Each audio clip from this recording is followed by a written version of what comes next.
What's up guys, welcome back to another video. Today I wanted to do a little bit of a video update on the drift cars we have been building. I've had a few questions about them lately. I haven't really talked about them much lately. I've talked about them in a few videos just in passing, but since I changed the name of the channel, I haven't really sort of touched on what's going on with these two cars and why they're sort of sitting idle and what the go is. So I thought I'd give you just a quick video update. Be a good little filler video as well for this week. Probably be the last week of daily uploads. I think next week we'll go back to just our 3-a-week schedule. Sort of mostly caught up with the content I wanted to release. So anyway, thought I'd give you an update. Everyone sort of deserves to know. They're definitely not going anywhere. They're still here, but we'll go through what's going on and why they're sitting here. So if you are moderately new to the channel and you're not quite sure what these two cars are, these are mine and Rex's personal drift builds that we had been building. So if you are very new here, I'll just give you a quick rundown. Rex and I both sold our drift cars last year so that we could actually afford to buy the dyno. We weren't quite ready to buy a dyno at that point. We didn't have plans to buy a dyno. That actually came up secondhand from one of our mates and it was too good of a deal to pass up. So the best things we had that we could sell for a quick cash in was our drift cars. So we sold them so that we could buy the dyno in the interest of just building more drift cars later. We weren't going to come across this deal again. We could always build new drift cars. So that's how that came about. So these were the two new drift cars that we started building. This here is an S13. It's a shell that I've had for quite a long time. I got it off a mate a long time ago. It's sat for a long time. I parted it out. It was originally RB25'd. I had a lot of plans to do things with it through the years, but eventually got to a point where it was just sitting there. Rex wanted a drift car. We looked at doing a BMW E46 compact that we have. Doing the rear end was just going to be too hard, so I decided just to pretty much donate the shell to Rex, because Rex actually had a lot to do with helping me get the engine ready for my drift car, which is this one here, which is just an R31. This is actually a Pintara that we've R31'd, put a 28 spline axles and 28 spline center in it, and yeah, pretty much turned it into what it is. As you can see, we've painted it black. The paint has at this stage has just gone to crap. It is not what I expected it to be. This is the same paint we used to paint a lot of our engines. It's equipment enamel, it's black. I figured black was a good idea. I like black. It was never meant to be like, it looks satin at the moment. It was meant to be gloss. And as you can see, it started to flake. It's gone all funny. We've got some wide body fiberglass guards here from SK Customs, and you know, I've got big plans for this thing to be a really cool car. So if you are new here, you can go back and watch the build series up to this point to where they both are. Both of them are getting very similar combos, and they're both going to be pretty angry aspirated LS1s with manuals in them.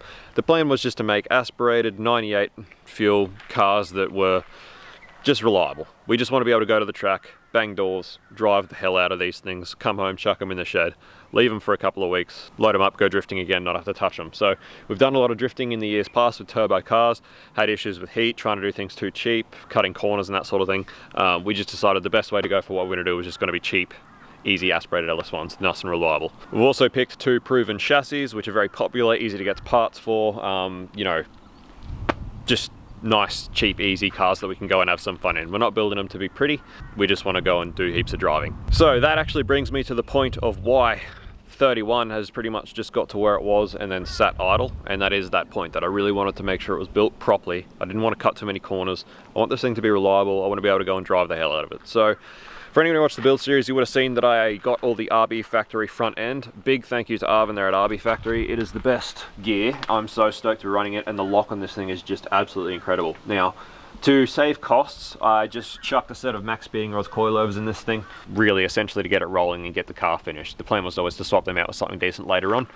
So what I found with this car is I don't intend to run this car super low. I want to keep it on 17s, which it's on it now. These won't be the wheels that are staying on it, but I do want to leave it on 17s, and I found that these coilovers, they do not go high enough that I'm happy to trust them with this thing running at, say, this ride height. I had a bit of a conundrum as far as the coilovers go. I don't trust these coilovers. I don't think they're going to do too well being fully extended. Not so much the coilovers themselves. I had these same coilovers on my last R31, but I ran that very low on 15-inch wheels, and there was a lot more of the actual threaded coil body down into the base of the coilover, which was going to help. At the moment, there's not much thread engagement there, and I'm pretty much sure it's going to snap. I don't reckon it would matter what brand the coilovers were. I think they'd probably snap anyway. So that was a problem. You can see here, I've spaced the crossmember down heaps. Again, this was in the interest of trying to fit the LS1 in the engine bay nice, and I was trying to get away with using the stock starter and the stock location, all that sort of stuff. And I was going through all of this effort to try and use all the stock stuff to try and save costs, that it was starting to get just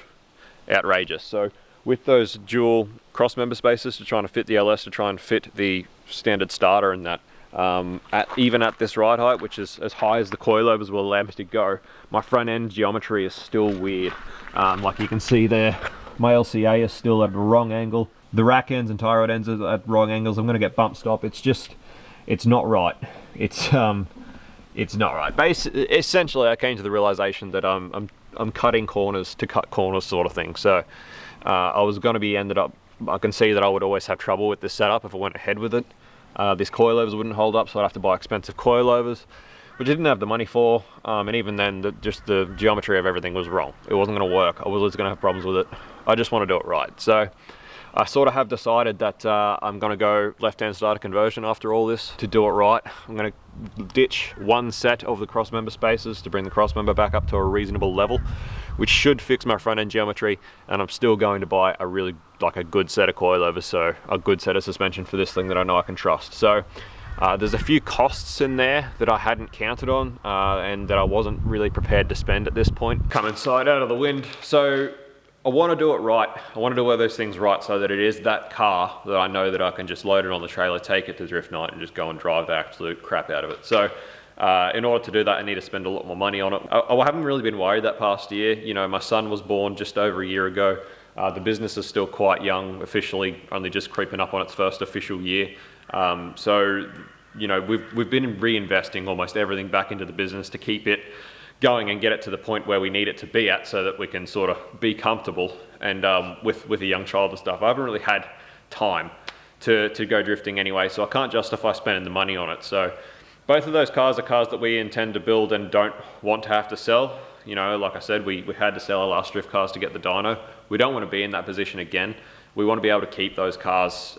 So, you know, we know that any money we put into those is money that we're never going to get back, because we're not going to sell the cars, we're going to have them. So it's almost, I suppose, throwing money away in a sense. Obviously not, we still have something cool at the end of it, but for now we need to focus our resources on developing further income and developing the business to the point where we do have that residual you know, income that we can spare to throw at cars that we know we'll never get back and be fine.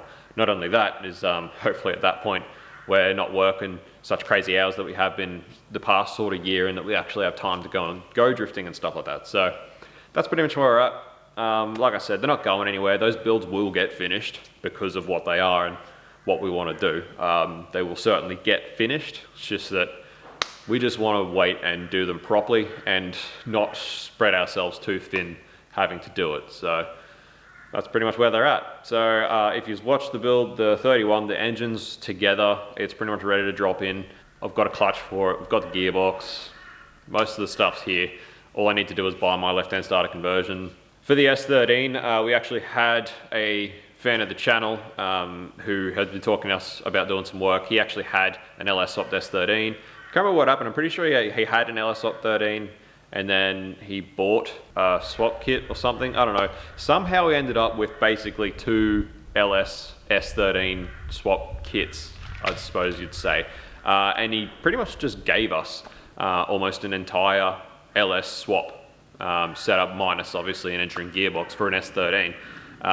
Because he was going to, he was going away from manual and he went to auto, a few other things, but he pretty much gave us an entire swap kit, which has just been absolutely incredible. So obviously we won't forget that when we come to do some work for him.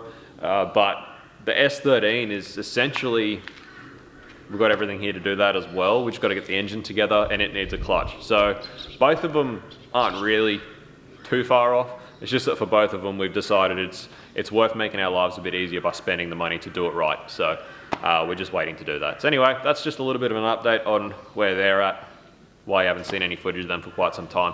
And yeah, hopefully you will pick them back up soon. Again, while my son's so little and we're so strapped for time, we're not too worried about it, but hopefully towards the end of this year we'll be able to start doing a bit more of that. Like I said, we've got a few builds on the go at the moment that we sort of need to prioritize, that are our own, those that we're going to be making money out of, like the VS hopefully, and those that we actually need for the business, like the yellow tonner, we need a shop ute sort of thing. So we need to prioritize that sort of thing, and hopefully towards the end of this year we can just finish our drift cars and go have some fun and get back to driving, which we're excited about. But prioritize, we've got to be adults, we've got to do the things, so that's where they're at. So anyway, thanks for watching. As always guys, smash like, smash subscribe, see you on the next one. Peace out, see you, bye.